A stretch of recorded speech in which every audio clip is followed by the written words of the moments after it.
guys, Jennifer Reese here from Good Gosh Ganache, coming to you from my dining room studio.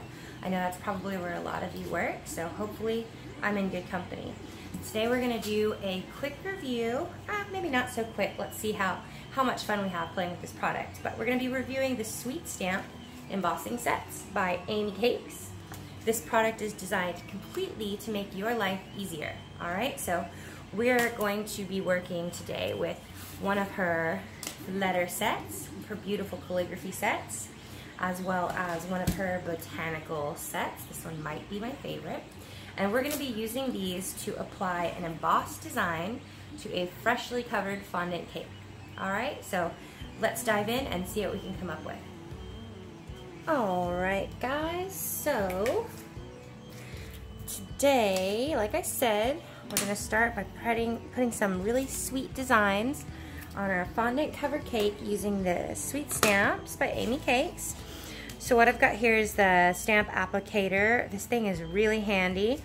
It's got sort of a sticky gel in between two of these acetate protective covers. Alright, so what we're going to do is I'm going to peel this first piece of acetate off, and I'm going to use this as a guide.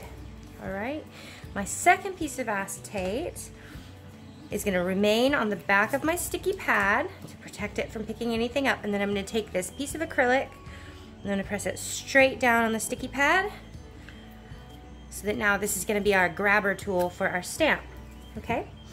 Alright, so I'm going to start by, well, first you have to know what you want to write on your cake, so that's up to you. Maybe it's your client's name, maybe it's a sweet phrase, whatever you have in mind.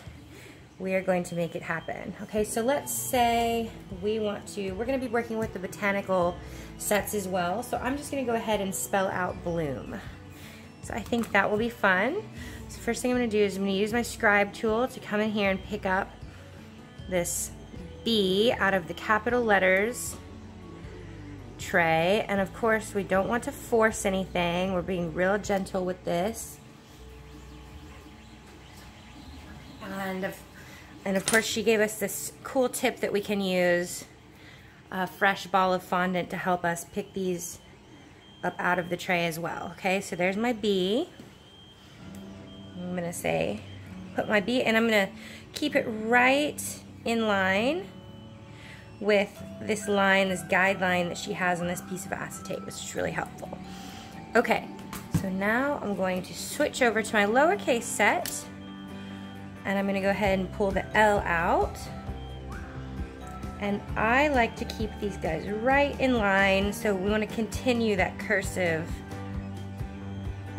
line that connect the two letters together. I have seen some put them separately, and I guess that works okay too, but I want it to be a pretty continuous effect. Alright, so the bottom of the B, right in line with the line as well as the bottom of the L, and it should all line up, okay? Alright, bloom. O, so we're going to put the O right here. Now keep in mind that each tray only has one of each letter, okay? So I'm going to go ahead and pull this M out, and then we want to set the space between the two. So the way that I'm going to do that is I'm going to use my scribe tool just to mark the end of where that O lines up, and then I'm going to move my O just right next to it and line up my M where it should go. Okay, so now I know I have space for both of my O's in there. All right, I'm going to really carefully move my scribe tool away, and here's where our applicator comes in handy. All right, so I'm going to pull that sticky piece of acetate away. I'm going to take this and set it straight down onto my stamp, press down just a little bit,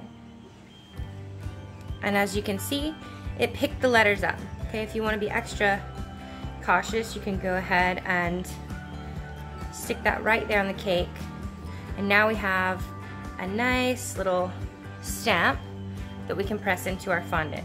Alright, so let me go ahead and grab that cake, and we'll be right back to put this on there.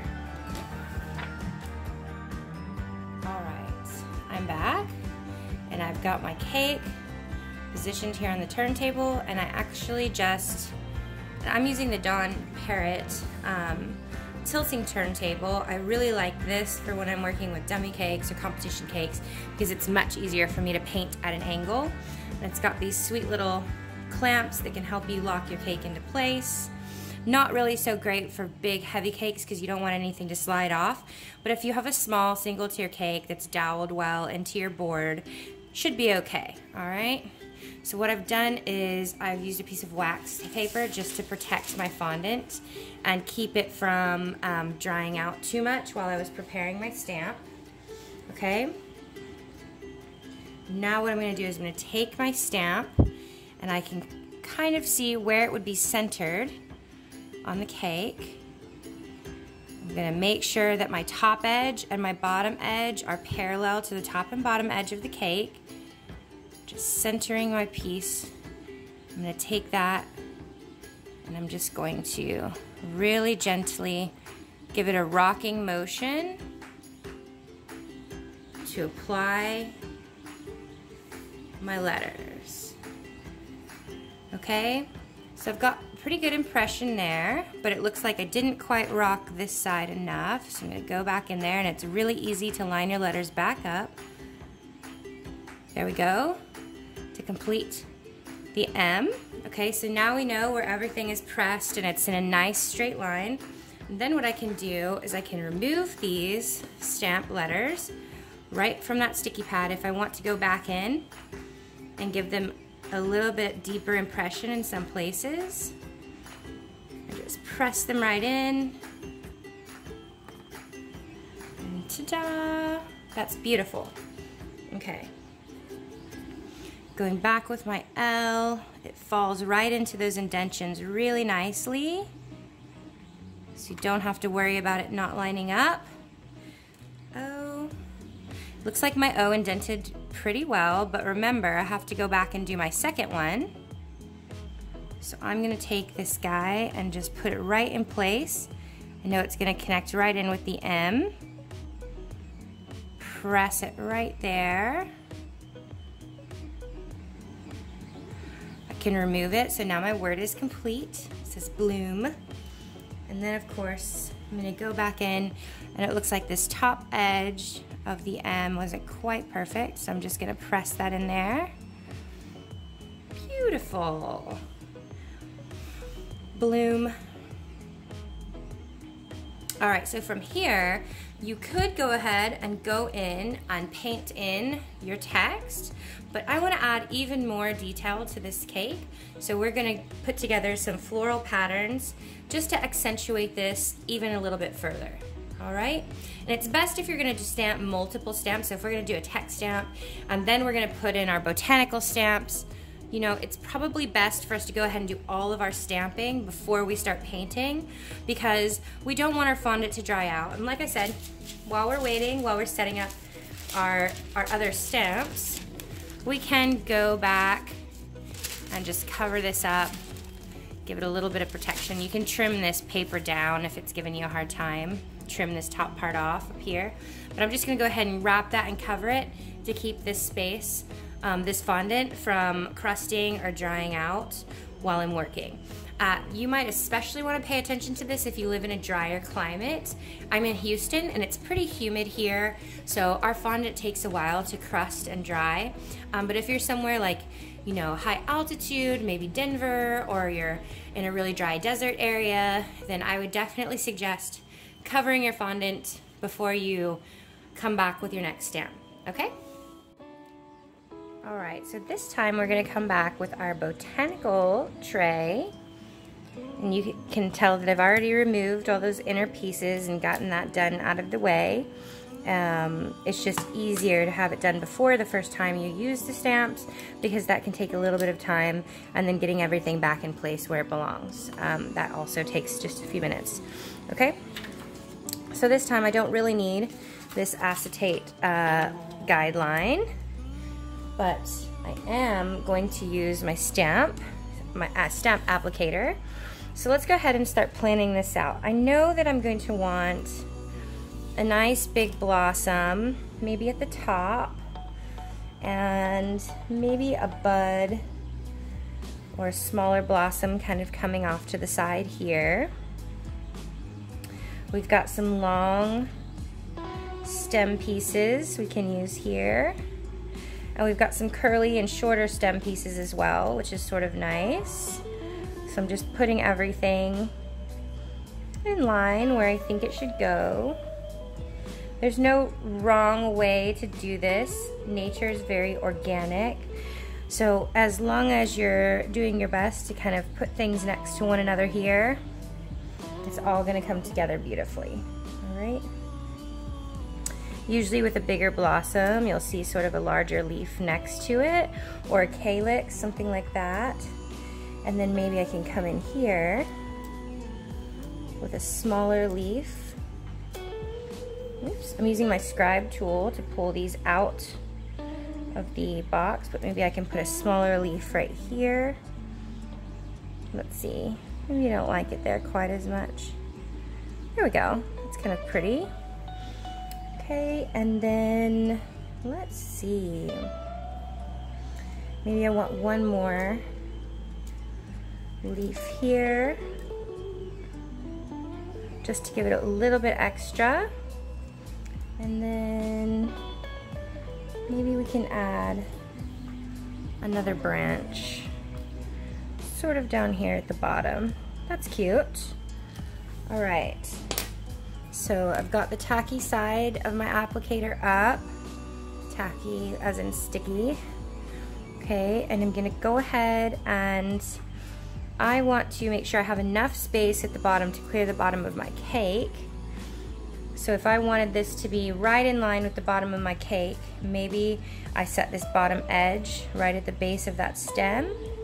But in my case, I don't think it has to be quite that close, but I'm just gonna go ahead and stick it there anyway. I'm just gonna drop that right in line, press down, give it a little wiggle, and it looks like everything is at here. So my stamp is made. It's okay if this piece overlaps just a little bit because it's still stuck to the board, right? All right. All right, we're back to our cake. So just removing that wax paper, and then I can decide where I want my flowers to go. So before I said I wanted to put them kind of right in line with the edge of the cake. Although maybe now I'm thinking, and what's great is I can kind of hold this around a little bit. I'm thinking maybe I want it to grow out from the top of the cake, which would be kind of pretty. Let's see, what do y'all think? Somewhere up here, or let's see. I think right here is gonna be good. So I'm just gonna go ahead and hold that on there really still. I'm gonna go and do that rocking motion, making sure that I keep things in line as I come back around. And don't worry if things don't press perfectly, because we can remove it and come back and clean them up, right? Perfect. Okay, so now that I've got those, I'm gonna pop this guy off. Try to remember which direction he went, so you don't wanna turn it the wrong way. Let's see, which way did this guy go? Yes, right in there, okay. And I'm just giving it a little bit more press here, just so that my indention is really deep. Beautiful. Okay, coming back in with my top floral piece. Go. That falls right in line in that indention space. Embossed space. Okay, good. And then if you want to come back in and give your leaves a bit more attention, you can. Don't forget to turn it over, turn the stamp piece over when you pick it up, because you've been embossing with the opposite side. Nice. All right. Perfect.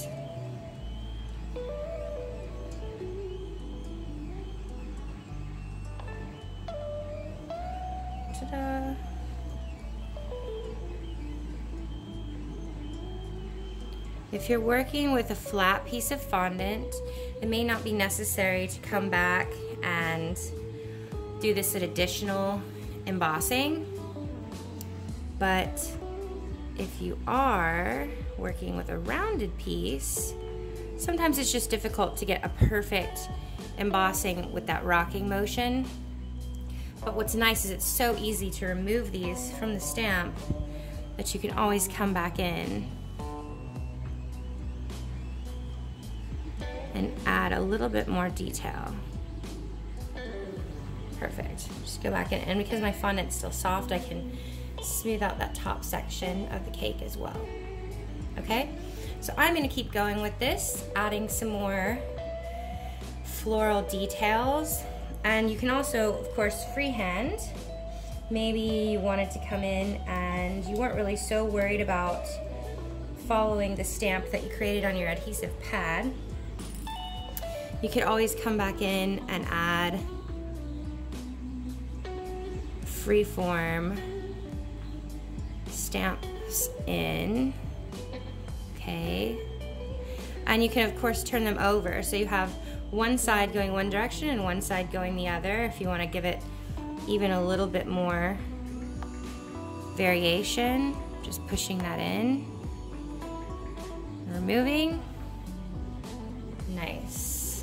Okay.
So maybe now I want to continue some of this pattern onto the board. I can do that as well.